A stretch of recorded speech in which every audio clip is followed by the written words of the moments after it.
El mensaje llegó a las 6:17 de la mañana. Cambio de planes. No vienes al crucero. Claudia quiere a su verdadero padre. Leí esas 13 palabras 2 veces en la brillante pantalla de mi teléfono.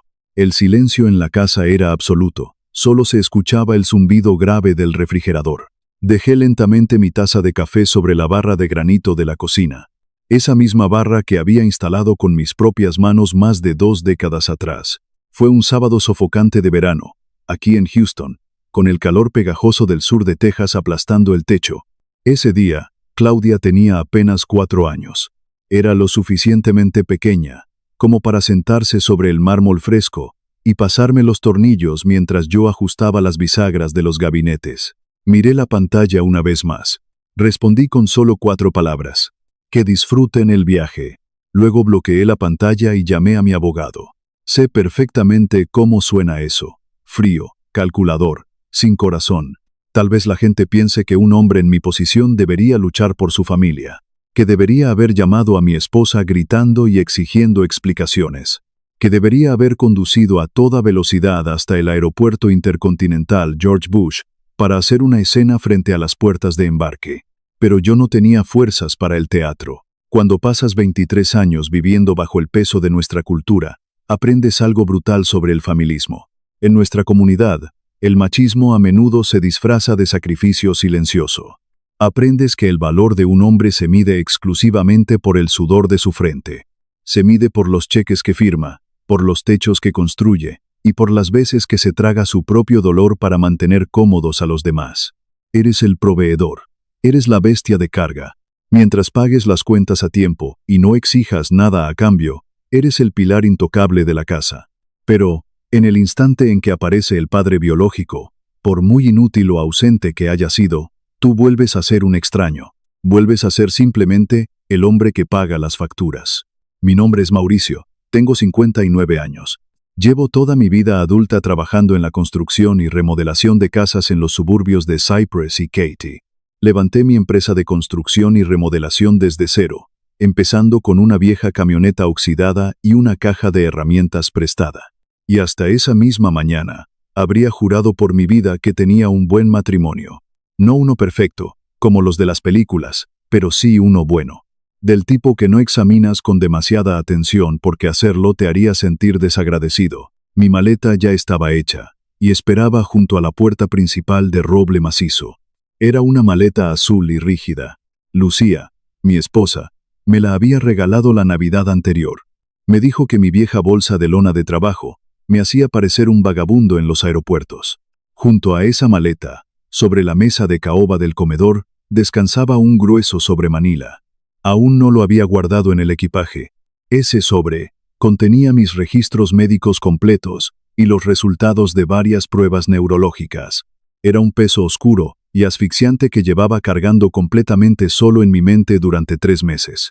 Estaba esperando el momento adecuado, en el balcón de aquel barco, para abrir el sobre frente a ellas. Planeaba sentar a mi esposa y a la hija que había criado para decirles que me habían diagnosticado la enfermedad de Parkinson. Aquel crucero por el Caribe no era simplemente unas vacaciones familiares. Era el viaje de mi jubilación. Era la primera vez en años que estaríamos todos juntos, lejos de los horarios agotadores del hospital donde Lucía trabajaba como administradora de enfermería, lejos de los presupuestos de construcción y de las emergencias de plomería a medianoche. Había planeado cada detalle de aquel viaje durante 8 largos meses. Gasté casi $26,000 de mis propios ahorros.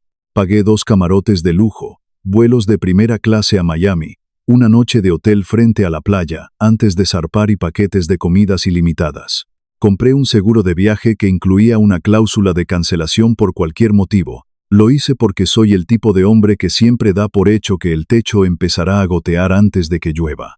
Todo estaba pagado con el dinero que había ganado respirando polvo de yeso, cargando madera y destrozándome los cartílagos bajo el sol de Texas. Julio, el padre biológico de Claudia, había sido incluido en los planes apenas unas semanas antes del viaje. La excusa inicial era una simple cena. Claudia dijo que quería cenar con su verdadero padre antes de irse al crucero. Solo ellos 3, Claudia, Lucía y Julio. Nadie más.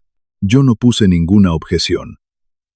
Un hombre seguro de sí mismo no se siente amenazado por los fantasmas del pasado. Pero, en algún momento de aquellas últimas semanas, la historia comenzó a cambiar.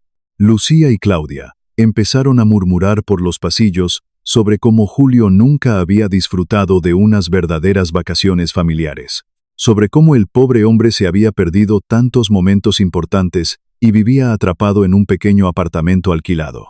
Decían que aquella podía ser una hermosa oportunidad para regalarle un recuerdo inolvidable. Incluso después de escuchar todo eso, imaginé ingenuamente que Julio solo iría al puerto de Miami para despedirnos. De verdad visualicé a aquel hombre de pie allí, con las manos metidas en los bolsillos de sus pantalones baratos, saludando mientras nosotros subíamos por la pasarela del barco. Ese mensaje de texto a las 6 de la mañana me demostró lo equivocado que estaba. El que se quedaba en tierra firme era yo. No arrojé el teléfono contra la pared, no atravesé de un puñetazo el panel de yeso del pasillo, aunque la ira me quemaba la garganta. Podría haber reparado aquel agujero en la pared en 20 minutos exactos, pero no me moví. Simplemente me quedé de pie en el centro de la inmensa cocina que yo mismo había diseñado. Miré fijamente mi maleta azul junto a la puerta. Y, en aquel silencio absoluto, pensé en algo que nunca se me había presentado con tanta claridad. Durante 23 años, fui el hombre al que llamaban en cada emergencia. Cuando el auto de Claudia se quedaba averiado en la carretera bajo la lluvia, yo acudía con los cables de arranque. Cuando a Julio le faltaba dinero para pagar la manutención, yo ponía en silencio el dinero que faltaba para que la niña no sufriera. Pero, en el instante exacto en que quedó disponible un asiento de primera clase, me convertí en el hombre al que podían desechar sin remordimientos. El teléfono volvió a vibrar sobre el granito. Era otro mensaje de Lucía. Por favor, no hagas esto más difícil. Claudia ha esperado toda su vida por este momento. Leí aquella oración 4 o 5 veces, sintiendo como el aire se volvía cada vez más denso. Y aquí está el detalle que se me clavó bajo las costillas como un clavo oxidado. Claudia no había esperado toda su vida por Julio. Me había tenido a mí durante toda su vida. Pero, en la fantasía romántica que ellas mismas se estaban contando, los miles de días que yo había pasado trabajando para alimentarlas ya no valían nada. Marqué el número de Ignacio. Ignacio había sido mi abogado durante 2 décadas. Había estado a mi lado desde los días en que mi empresa de remodelación no era más que un sueño desesperado. Me había escuchado pedir muchas cosas a lo largo de los años. Revisiones de contratos comerciales, defensa frente a demandas de responsabilidad y ayuda en disputas amargas con proveedores de materiales. Pero nunca me había escuchado pedir algo como aquello. Cuando contestó el teléfono, no le dije que quería venganza. No soy así. El odio requiere demasiada energía. Le dije con voz tranquila que quería saber exactamente qué propiedades me pertenecían, qué dinero le correspondía legalmente a Lucía, y cómo podía alejarme de aquel matrimonio sin infringir una sola ley del estado de Texas. Ignacio hizo una larga pausa, y me pidió que me calmara. Me aconsejó que no tomara decisiones destructivas impulsado por la ira. Le respondí que no había nada impulsivo en mi solicitud. Le dije que había necesitado 23 años de experiencia para llegar a aquella decisión. Esa parte me sorprendió incluso a mí cuando la dije en voz alta, porque era la verdad. Llevaba más de un año pensando en silencio en vender la casa y buscar un lugar más pequeño. Ya había solicitado una tasación privada de la propiedad. Sabía muy bien, porque había revisado los documentos meses antes de aquel incidente, que la enorme casa de Cypress me pertenecía legalmente. La había comprado varios años antes de casarme con Lucía. Nuestro acuerdo prenupcial, redactado meticulosamente por Ignacio, establecía que era un bien separado. Según aquellos documentos, Lucía no tenía derechos sobre la titularidad de la propiedad. Cuando refinancié la hipoteca unos años atrás, Lucía firmó voluntariamente documentos en los que renunciaba a cualquier derecho que pudiera reclamar sobre el título. No le pedí que firmara aquello porque desconfiara de ella en ese momento. Lo hice porque las leyes inmobiliarias son frías, y el trabajo duro de un hombre debe estar protegido de las tormentas invisibles. Así que, cuando Ignacio me preguntó si estaba completamente seguro de querer seguir adelante, comprendí que mi alma ya había tomado aquella decisión mucho tiempo atrás. Ese humillante mensaje de texto matutino simplemente terminó de abrir la puerta. Abrí mi computadora portátil y entré en el portal de la línea de cruceros. Sabía que no podría recuperar todo el dinero que ya había pagado. pero tenía el poder absoluto de detener lo que todavía no había sucedido. Entré en el panel de gestión de las reservas. Cancelé mi propio camarote con vista al mar. Cancelé los masajes de lujo y las excursiones privadas que estaban registrados a nombre de mi tarjeta personal. Cancelé los paquetes de bebidas premium y eliminé mi tarjeta como método de pago para los gastos adicionales a bordo. 2 minutos después de presionar el botón de confirmación, mi teléfono volvió a iluminarse. El nombre de Lucía llenó la pantalla, parpadeando junto a la fotografía de su rostro sonriente. Giré el teléfono boca abajo sobre la fría superficie de la cocina y lo dejé sonar hasta que la llamada pasó al buzón de voz. Cuando su avión despegó de la pista de Houston, todavía creían que habían ganado. Creían que simplemente habían sustituido de manera inteligente a un pasajero viejo y aburrido por el alma de la fiesta. No tenían la menor idea de que acababan de apartar al hombre que sostenía toda su realidad. El seguro de viaje me devolvió una buena parte del dinero, aunque las penalizaciones fueron elevadas. No voy a fingir que no me dolió ver desaparecer miles de dólares en cargos de cancelación. $26,000 no se esfuman sin dejar una herida, por mucho dinero que tengas ahorrado para la jubilación. Pero, al mismo tiempo, sentí una extraña y poderosa sensación de liberación recorriéndome las venas. Sabía que perdería dinero en aquella operación, pero, por primera vez en años, estaba dispuesto a pagar un alto precio por el privilegio de no volver a ser utilizado. Las llamadas de Lucía comenzaron a llegar una tras otra cuando aterrizaron en Miami.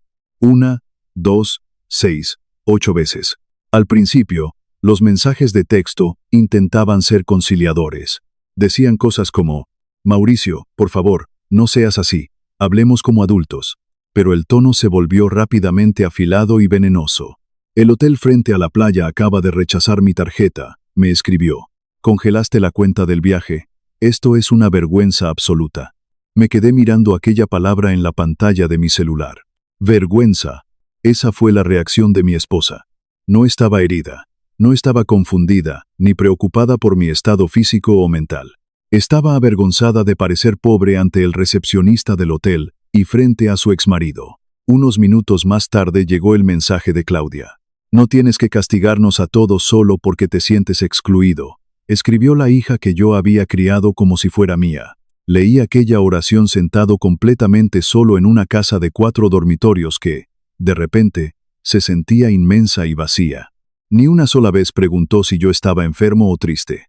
Ni una sola vez preguntó por qué estaba molesto. Para ella, mi dolor emocional no era más que un inconveniente administrativo que estaba complicando los planes de los demás. Le respondí a Claudia una única vez aquella mañana. Querías unas vacaciones completas con tu verdadero padre. Es justo que las financie el hombre al que elegiste llevar. No volví a recibir ninguna respuesta después de enviar aquel mensaje. Julio, como me enteraría más tarde, tuvo que cubrir a regañadientes el costo del hotel con su propia tarjeta de crédito, que ya estaba casi al límite. Finalmente subieron al barco. Y creo que, durante los primeros días, se convencieron de que simplemente habían sobrevivido a la rabieta de un hombre viejo. Creían que todo volvería a la normalidad en cuanto bajaran del avión de regreso a Houston y yo terminara pidiéndoles perdón. Hablemos por un momento de la enfermedad. Hablemos de aquel sobre Manila que seguía cerrado. 3 meses antes de que todo aquello estallara, me senté en la consulta de un especialista. Era una habitación iluminada por luces fluorescentes demasiado intensas, impregnada de un olor permanente a desinfectante. El médico fue directo, sin rodeos. Me explicó que los síntomas apenas comenzaban, pero que un hombre de mi edad, y con una profesión como la mía, debía prepararse para una pérdida progresiva de movilidad. Parkinson en etapa inicial. Una sentencia lenta e implacable. Yo ya había notado las señales mucho antes de que él pronunciara aquella maldita palabra. Sentía un temblor leve pero persistente en los dedos cuando sostenía la taza del café por las mañanas. Había notado cómo mi letra, que siempre había sido grande y clara sobre los planos arquitectónicos, se volvía cada vez más pequeña y temblorosa al firmar las facturas. También sentía una rigidez de hierro en las rodillas y los hombros cada mañana, una rigidez que ninguna taza de café caliente podía aliviar. Había empezado a perder estabilidad al bajar los escalones que conducían al sótano donde guardaba las herramientas. Al principio me mentí a mí mismo. Culpé a los años de cargar sacos de cemento y vigas de acero. pero la pérdida de fuerza en las manos es algo que un maestro carpintero no puede ignorar durante demasiado tiempo. Todavía no le había dicho nada a Lucía. No porque quisiera ocultarle algo por malicia, sino porque necesitaba comprender a mi enemigo antes de depositar aquel inmenso peso sobre sus hombros. Quería presentarle hechos médicos concretos, no temores nacidos en mitad de la noche. Quería explicarle que ya tenía un plan para adaptar nuestra casa a largo plazo. Había diseñado planos para ensanchar las puertas de los baños. También había investigado el precio de las barras de apoyo de acero inoxidable y de los salvaescaleras motorizados. No le temía a la enfermedad en sí. La muerte y el desgaste físico son el destino de todos los hombres. Lo que me aterraba hasta la médula era la posibilidad de convertirme en una carga inútil. Había visto a mi propio padre perder fragmentos de su dignidad después de sufrir un derrame cerebral. Vi cómo aquel hombre orgulloso, que antes reparaba motores prácticamente con los ojos cerrados, lloraba de frustración porque necesitaba ayuda para abotonarse la camisa de los domingos. Yo creía, desde el fondo de mi corazón, que Lucía y Claudia serían mi escudo frente a la oscuridad que se aproximaba. Pero aquel mensaje sobre el verdadero padre de Claudia rompió una presa dentro de mí. Me obligó a contemplar la realidad sin el filtro del amor ciego. Ellas todavía me veían como una máquina inagotable al servicio de la familia. No me veían como un hombre frágil que, muy pronto, necesitaría que su familia también cuidara de él.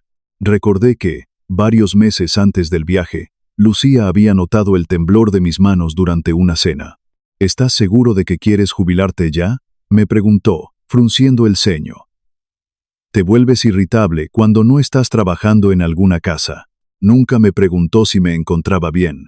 Nunca tomó mis manos entre las suyas para sentir el temblor.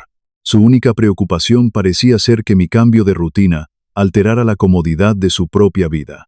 Fui a la oficina de Ignacio durante la misma semana en que el crucero zarpó. Las calles de Houston hervían bajo el sol del mediodía.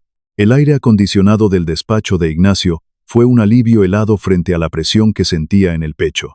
Le pedí que preparara los documentos para iniciar una separación formal.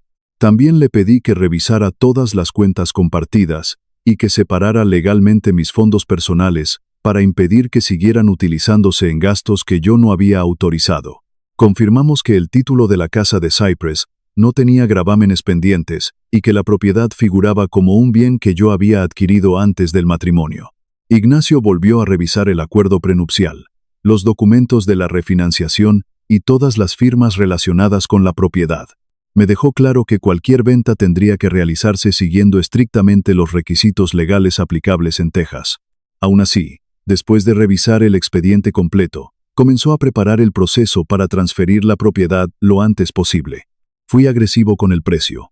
Acepté una oferta de un inversionista privado dispuesto a pagar íntegramente en efectivo. El precio era un 8% inferior al valor real de mercado, pero la oferta incluía la posibilidad de cerrar la operación en un plazo excepcionalmente corto, 18 días, sin una inspección exhaustiva del techo, sin exigencias de reparaciones estructurales, sin largas esperas relacionadas con la aprobación de un préstamo bancario. 18 días significaban que, si todo se completaba conforme a la ley, la operación podría cerrarse mientras ellas todavía navegaban por el océano junto a Julio. Ignacio deslizó los documentos legales sobre su grueso escritorio de madera. Me miró directamente a los ojos y me advirtió que aquella firma no era un simple mensaje nacido del enojo. Me dijo que cambiaría mi vida para siempre. Levanté el bolígrafo. Mi mano derecha tembló justo antes de tocar el papel. La firma quedó ligeramente torcida al final. Ignacio bajó la mirada hacia la tinta fresca. Pude notar que quería preguntarme por el temblor, pero su profesionalismo lo hizo guardar silencio. Y entonces ocurrió la traición final, el golpe que terminó de destruir cualquier duda que todavía pudiera quedarme. Mientras mi familia disfrutaba de los bufés del barco, Lucía me llamó por accidente. Seguramente el teléfono se había desbloqueado dentro de su bolso. El buzón de voz grabó casi 2 minutos completos de su conversación con Julio. Aquella misma tarde escuché el mensaje de audio sentado en la sala vacía. De fondo se oía el viento del océano. La voz de mi esposa sonaba relajada, divertida, casi burlona. Julio le preguntaba, con evidente nerviosismo, si yo tomaría alguna represalia extrema después de haber sido reemplazado en el viaje. Se le pasará, respondió Lucía con una risa suave. Mauricio siempre se calma. Le encanta sentirse necesario. Julio murmuró algo que no pude entender, y ella continuó con total seguridad. Él no nos dejará. Ha construido toda su maldita vida alrededor de cuidarnos. No sabría qué hacer consigo mismo sin nosotras.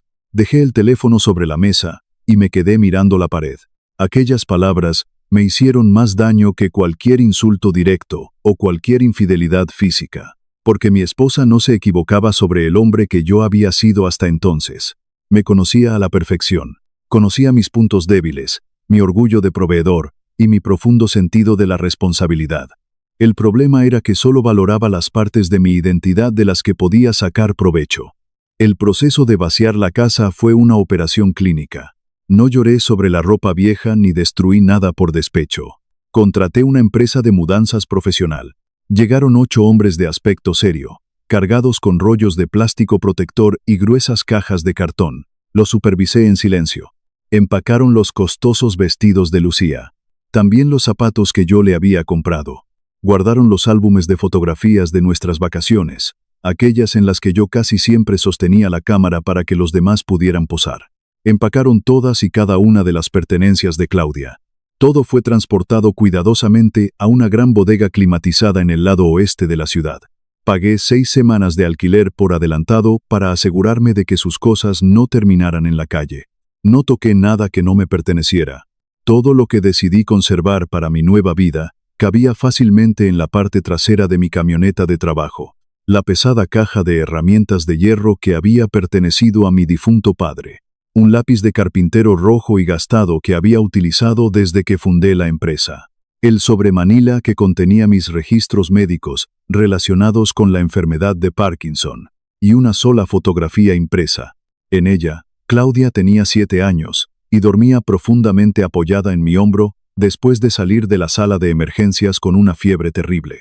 Dejé los muebles grandes dentro de la casa porque el inversionista aceptó recibirlos como parte del acuerdo de compraventa. Eso simplificó todo el proceso. Solo hubo un momento en que mi armadura de estoicismo estuvo a punto de quebrarse. Ocurrió cuando entré por última vez en la habitación que había sido de Claudia cuando era niña. El cuarto estaba completamente vacío, y el sonido de mis pasos resonaba contra las paredes. Caminé hasta el marco de la puerta del armario. Allí seguían las pequeñas marcas horizontales hechas con lápiz. Las marcas de su crecimiento. 7 años. 10 años. 13 años. Las líneas iban subiendo por la madera blanca, acompañadas por mi propia letra. Junto a la última marca, la más alta, yo había escrito con orgullo: pronto serás más alta que papá. Pasé la yema del pulgar sobre aquellas palabras descoloridas. No saqué el teléfono para fotografiarlas. Algunas cosas no necesitan quedar inmortalizadas en una pantalla para continuar siendo verdaderas. Simplemente permanecen viviendo en silencio en el lugar exacto donde las dejaste. Mi vecino Héctor salió al jardín delantero, mientras los trabajadores terminaban de cargar el camión de mudanzas. Héctor me conocía desde el día en que me había mudado a aquel vecindario, más de 20 años atrás. Se apoyó en la cerca de madera y me preguntó con cautela si Lucía estaba al tanto de toda aquella operación militar. Su abogado ha recibido las notificaciones, le respondí mientras me ajustaba la gorra. También se las enviaron a su correo electrónico. Si está enterada o no, depende de si se molestó en abrir los documentos legales. Héctor asintió lentamente y me preguntó a dónde me dirigía. A una casa de un solo piso, le dije, intentando sonreír. A un lugar con menos habitaciones, para no sentirme tan solo. Y era cierto. Había firmado el contrato de alquiler de una pequeña y modesta casa cerca de la brisa salada de la bahía de Galveston. Era de una sola planta, pensando en el avance futuro de mi enfermedad. Tenía un pequeño porche delantero y un garaje lo suficientemente amplio como para guardar el viejo bote de pesca que llevaba años queriendo restaurar. El día en que Ignacio me confirmó que la venta se había cerrado legalmente, cambié mi número de teléfono principal. Solo mantuve activa una cuenta de correo segura para comunicarme exclusivamente con el despacho de Ignacio. La última cosa que hice antes de abandonar aquella enorme casa fue dejar un grueso sobre blanco sobre la impecable barra de la cocina. No pretendía provocar lástima ni lanzar un último reproche venenoso. Dentro del sobre estaba la llave del candado y la dirección exacta de la bodega climatizada. También incluí copias certificadas de todos los documentos relacionados con el divorcio. Había suficiente dinero en efectivo para que pudieran pagar cómodamente 2 semanas en un hotel decente. Y había una carta impresa, breve y directa, en la que explicaba exactamente por qué habían perdido aquella casa. Cerré la puerta principal con llave por última vez. El calor de Texas me golpeó el rostro cuando bajé los escalones del porche. El nuevo propietario me esperaba junto a la entrada del garaje. Era un hombre joven y visiblemente emocionado. En el asiento trasero de su automóvil había 2 niños pequeños y un perro inquieto. Le entregué el juego completo de llaves. Me estrechó la mano con fuerza y me agradeció repetidamente que la operación hubiera transcurrido sin complicaciones. Le pedí que cuidara bien la casa y el jardín, y lo dije con absoluta sinceridad.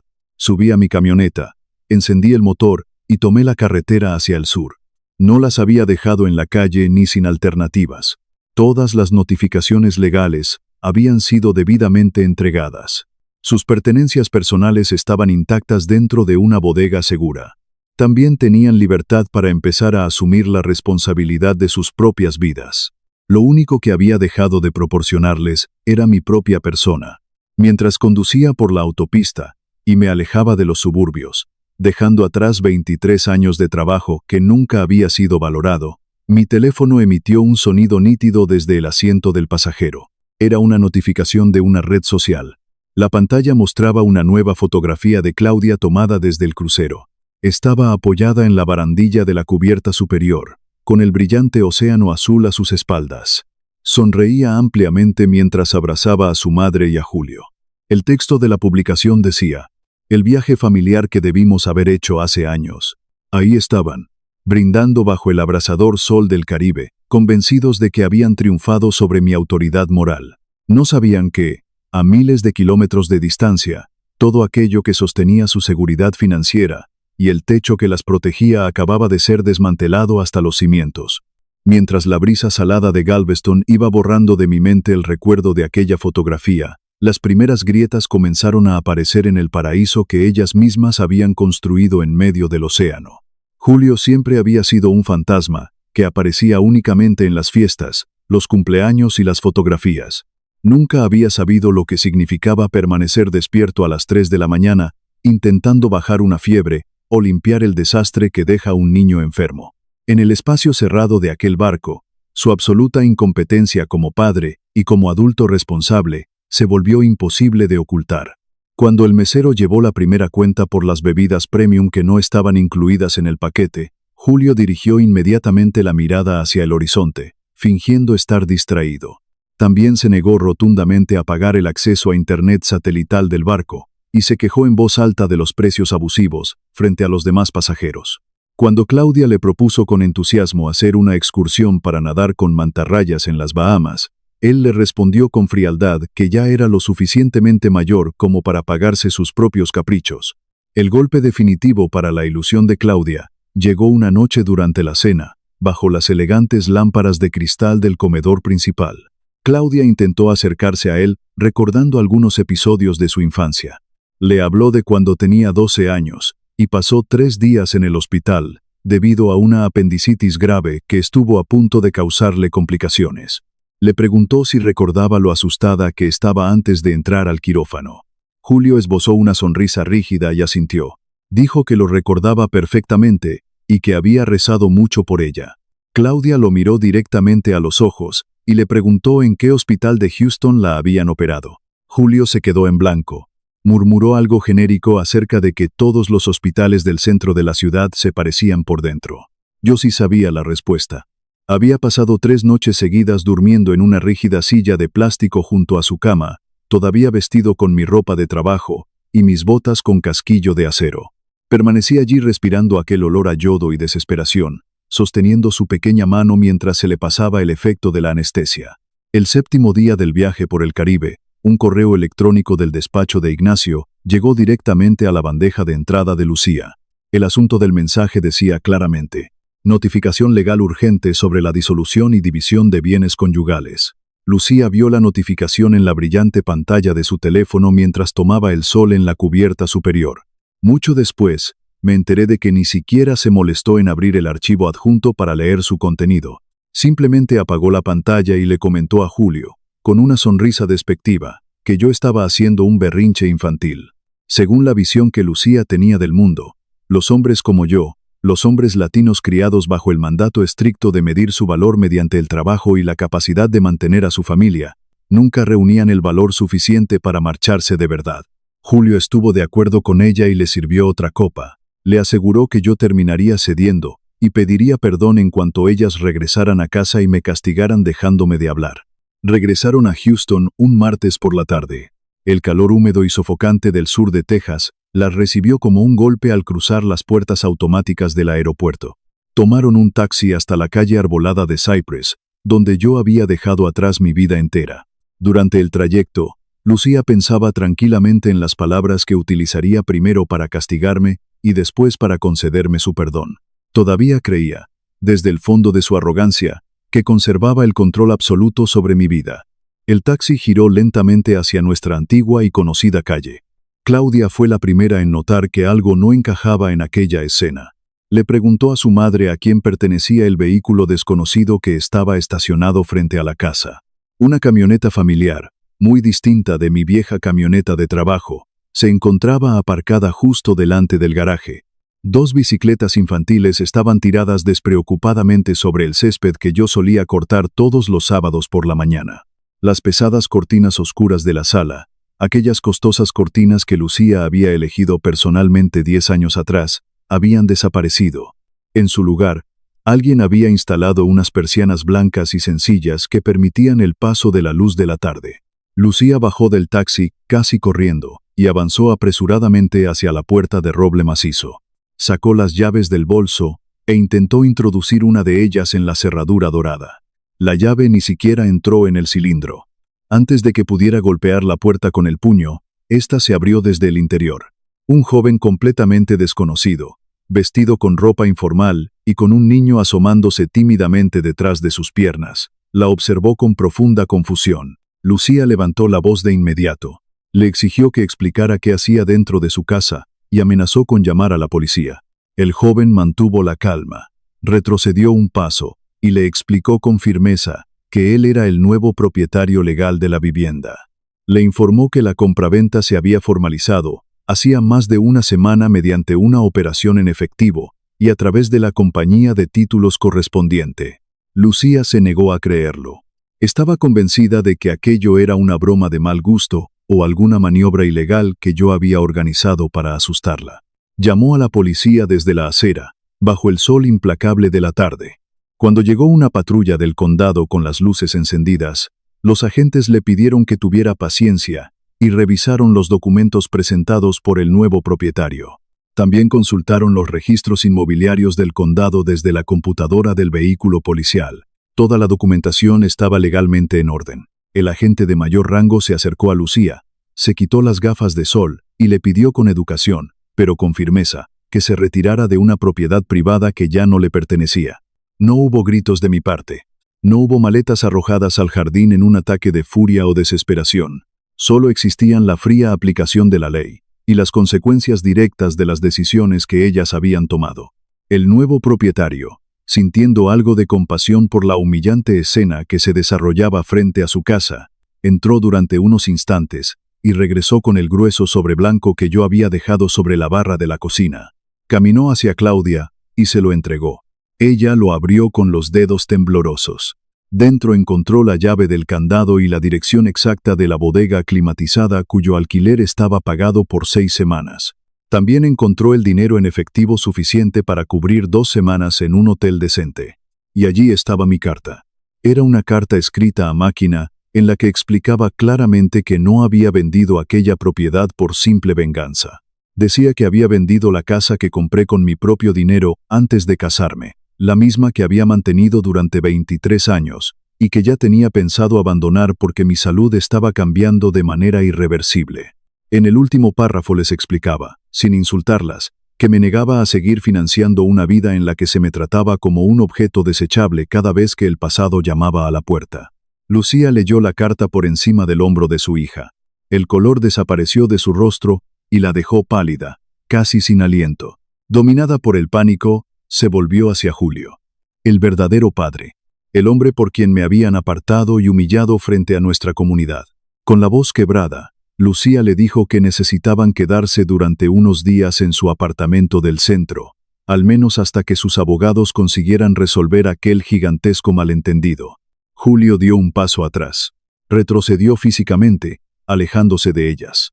Su voz, normalmente suave, persuasiva y llena de promesas vacías, se volvió de pronto aguda y nerviosa. Dijo que su contrato de alquiler era extremadamente estricto. Explicó atropelladamente que el propietario del edificio vivía en el piso inferior y que las normas prohibían alojar huéspedes durante más de 2 noches. Claudia levantó la mirada de la carta y lo observó fijamente. Con lágrimas de rabia contenida en los ojos, le preguntó si ni siquiera era capaz de recibir a su propia hija, cuando ella no tenía a dónde ir. Julio no pudo sostenerle la mirada. Bajó los ojos hacia el asfalto abrasador de la calle. Murmuró cobardemente que necesitaba algo de tiempo para poner en orden su apartamento. Después le sugirió que probablemente estarían mucho más cómodas en el hotel que Mauricio ya les había pagado. Segundos después, Julio pidió un vehículo mediante una aplicación. Murmuró una disculpa apresurada y subió al automóvil gris, dejándolas abandonadas. Se quedaron solas, de pie sobre la acera de un suburbio que ya no las reconocía, junto a las rígidas maletas que habían llevado al viaje. En aquel preciso y devastador instante, algo se rompió para siempre dentro de Claudia. La ilusión infantil de un padre ausente, idealizado y salvador se hizo pedazos. Comprendió de golpe, con dolorosa claridad, que el hombre que la había criado y protegido durante toda su vida, ya no estaba allí para rescatarla. Y el hombre biológico que le había dado la vida, era un cobarde que huía ante el primer indicio de responsabilidad económica. Pasaron 4 meses completos después de aquella tarde en Cypress. 4 meses durante los cuales mantuve un silencio casi absoluto. Me instalé en la pequeña casa alquilada de una sola planta cerca de la bahía y comencé mis tratamientos médicos. Durante ese tiempo, utilicé una parte importante del dinero obtenido por la venta de la casa para crear un fondo de becas. Era un programa destinado a jóvenes hispanos de familias trabajadoras que querían aprender oficios técnicos en un colegio comunitario del oeste de Houston. Jóvenes que, como yo cuando empezaba, tenían las manos encallecidas y un talento natural, pero carecían del dinero necesario para obtener una certificación en plomería, soldadura o electricidad. El colegio comunitario organizó una ceremonia pequeña y modesta en su auditorio para presentar a los primeros beneficiarios de las becas. Me pidieron que subiera al podio de madera y dijera unas breves palabras sobre el valor del trabajo duro y la importancia de construir una vida sólida que nadie pudiera arrebatarte. Lucía debió de enterarse del evento a través de algún periódico local o de las redes sociales del colegio. Para mi sorpresa, apareció allí aquella misma tarde. Claudia caminaba a su lado con la mirada baja. Un poco más atrás, arrastrando los pies como un adolescente regañado al que habían obligado a asistir, venía Julio. Claudia le había exigido a su padre biológico que la acompañara, solo para comprobar si alguna vez en su vida era capaz de afrontar una situación incómoda.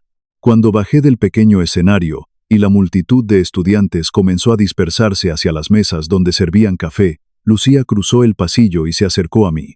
Su voz era baja y controlada, pero estaba cargada de un resentimiento oscuro y amargo.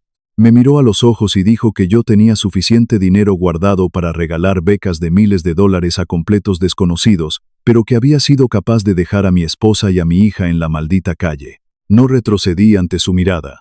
Me mantuve firme y la observé sin parpadear. Le recordé, con absoluta serenidad, que nunca las había dejado en la calle. Les había dejado una amplia bodega pagada por adelantado, todas sus pertenencias intactas y suficiente dinero en efectivo, para que no tuvieran que dormir a la intemperie mientras reorganizaban sus vidas. Lo que dejé de regalarles, le dije, marcando cada sílaba, fue el acceso ilimitado a mi sangre, a mi tiempo y al esfuerzo de todos mis días. Fue entonces cuando Julio intentó intervenir, desesperado por recuperar parte de su orgullo ante la mirada atenta de Claudia. Dio un paso al frente, y con un tono falsamente autoritario, dijo que yo había llevado las cosas demasiado lejos. Afirmó que Claudia tenía 2 padres, y que yo estaba utilizando el dinero de la casa para manipularla emocionalmente. No levanté la voz. Tampoco apreté los puños. Simplemente lo miré de arriba a abajo, fijándome en su traje barato, y le hice una pregunta muy sencilla frente a las dos mujeres. ¿Qué carrera estudió Claudia durante su primer año de universidad antes de cambiarse a otra? Julio comenzó a tartamudear de inmediato. Miró hacia el techo, buscando una respuesta, y mencionó la carrera equivocada. No le di tiempo para recuperarse. ¿Qué alimento no podía comer después de la operación que tuvo a los 12 años porque le provocaba náuseas violentas? Julio se quedó paralizado. Guardó un silencio sepulcral. Claudia cerró los ojos con fuerza, incapaz de soportar la vergüenza de ver al hombre que había idolatrado quedar en evidencia mediante simples hechos cotidianos. Lucía, al darse cuenta de que Julio no podía ayudarla en aquella discusión, aprovechó el silencio para atacar desde un frente mucho más personal. Me reclamó por la última frase de mi carta de despedida. Con voz estridente, exigió que le explicara exactamente a qué me refería cuando había escrito que mi salud estaba cambiando. Le respondí con la verdad desnuda, sin adornos ni dramatismos. Parkinson, en etapa temprana. Levanté la mano derecha para que pudiera ver el temblor leve pero constante. Le expliqué que aquello no era simple cansancio acumulado. Era mi sistema nervioso advirtiéndome que el tiempo durante el cual podía cargar peso, subir escaleras con vigas de madera y sostener el techo de los demás, estaba llegando a su fin. El rostro de Lucía se transformó por completo al escuchar la palabra Parkinson. Una culpa abrumadora pareció golpearla en el pecho como un bloque de cemento cayendo desde un segundo piso. Casi de inmediato, intentó reemplazar su tono combativo por uno conciliador. Con los ojos llenos de lágrimas, me dijo que debería habérselo contado antes del viaje. Me propuso volver a vivir con ellas. Prometió que alquilarían un lugar amplio y que ambas se encargarían de cuidarme hasta el final. La detuve levantando mi mano temblorosa. No tienen derecho a convertirse de pronto en mis cuidadoras solo para limpiar su conciencia frente al espejo. La miré directamente a los ojos. La lealtad no nace de la culpa. Y el respeto que un hombre ha perdido no se reconstruye con 5 minutos de lástima. En el suelo de un centro comunitario. Di media vuelta para marcharme, pero antes de alejarme por completo, saqué una tarjeta de mi billetera y se la entregué a Claudia. En ella estaba escrita la dirección de un apartado postal. No le di la dirección de mi nueva casa. Si algún día sientes la necesidad de escribirme una carta sin pedirme dinero, sin quejarte de tu padre biológico y sin pedirme que repare algo en tu vida, hazlo, le dije suavemente. Solo cuéntame quién eres en realidad, cuando no necesitas que yo sea tu cajero automático.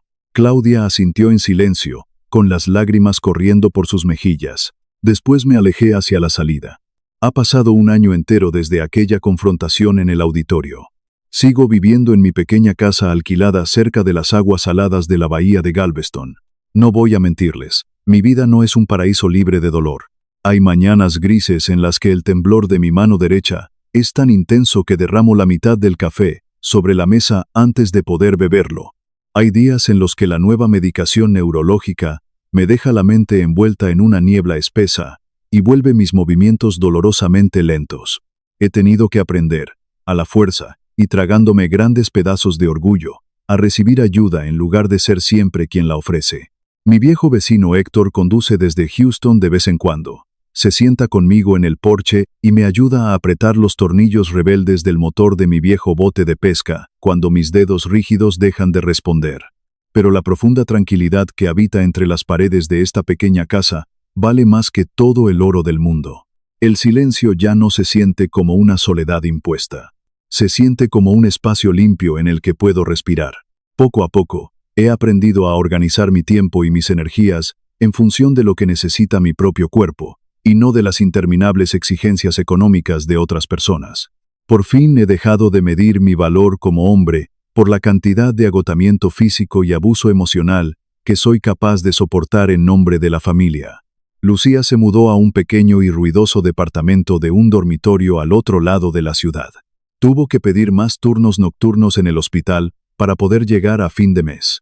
Por primera vez en más de 2 décadas, debe sentarse a la mesa para preparar su propio presupuesto mensual y llamar a un técnico desconocido cuando el calentador de agua se avería en invierno. Hace unos meses me envió una larga carta escrita a mano en la que me pedía perdón por su ceguera y su egoísmo. Le respondí con una nota muy breve. Le dije que la perdonaba sinceramente pero que nuestro matrimonio había terminado para siempre. El perdón y un final definitivo pueden ser ciertos al mismo tiempo. Julio, como cabía esperar de un hombre hecho de aire, volvió a desaparecer de la vida de Claudia en cuanto las dificultades económicas se hicieron evidentes. Claudia escribe a mi apartado postal casi todas las semanas. Al principio, durante los primeros meses, sus largas cartas no eran más que disculpas desesperadas, ahogadas en arrepentimiento. Yo respondía con amabilidad, pero manteniendo cierta distancia. Sin embargo, con el paso del tiempo, dejó de insistir en el pasado y comenzó a contarme cosas sobre su vida real. Me hablaba de sus nuevas clases en el colegio comunitario, de su trabajo a tiempo parcial en una cafetería y de las pequeñas pero difíciles decisiones con las que intentaba convertirse en una persona responsable e independiente. Hace unas semanas encontré suficiente madurez en sus palabras como para aceptar reunirme con ella y tomar un café frente a la bahía. Cuando llegó a la mesa, no me llamó papá de inmediato. Respetó mi espacio. Solo me miró con una expresión más madura y dijo: «Gracias por venir a verme, Mauricio». Yo le respondí con una pequeña sonrisa sincera: «Gracias por venir sin pedirme que arregle nada». Aquella misma noche, cuando regresé a la quietud de mi casa, fui al garaje y abrí la pesada caja de herramientas de hierro que había pertenecido a mi padre. Saqué la vieja fotografía de Claudia cuando tenía 7 años y dormía apoyada sobre mi hombro. La imagen estaba un poco gastada y descolorida en los bordes. No la rompí ni la tiré a la basura. Nunca lo haré. Perdonar a alguien y alejarte de esa persona no significa que debas fingir que el amor que le diste durante tantos años no fue real ni profundo. Pero tampoco coloqué aquella fotografía en un marco sobre mi mesa de noche. La guardé con cuidado dentro de la caja de metal, junto a los martillos oxidados y las llaves inglesas, que pertenecían a una etapa de mi vida de la que ya me había retirado. Durante gran parte de mi existencia, presionado por el peso de mi cultura y por las expectativas de quienes me rodeaban, creí fervientemente que amar significaba permanecer inmóvil y soportar los golpes. Creí que el sacrificio silencioso, llevado hasta el punto de la destrucción personal, era la única forma aceptable de ser un hombre de verdad. Ahora, con las manos temblorosas y el corazón en paz, sé que aquello era una trampa mortal. A veces, el acto de amor propio más importante que puedes realizar consiste en dar media vuelta y caminar en la dirección contraria antes de que el resentimiento te transforme en un desconocido amargado frente al espejo. Durante mucho tiempo, ellas creyeron que yo había desaparecido sin dejar rastro únicamente para castigarlas. Pero la verdad es mucho más sencilla y menos vengativa. Desaparecí porque, por primera vez en 59 años, comprendí que mi vida también me pertenecía. Si alguna vez han tenido que alejarse de alguien a quien amaban profundamente para poder salvar su propia alma y conservar la cordura, me gustaría leer sus historias en los comentarios. Gracias por acompañarme hasta el final de este viaje. Por favor, cuídense mucho.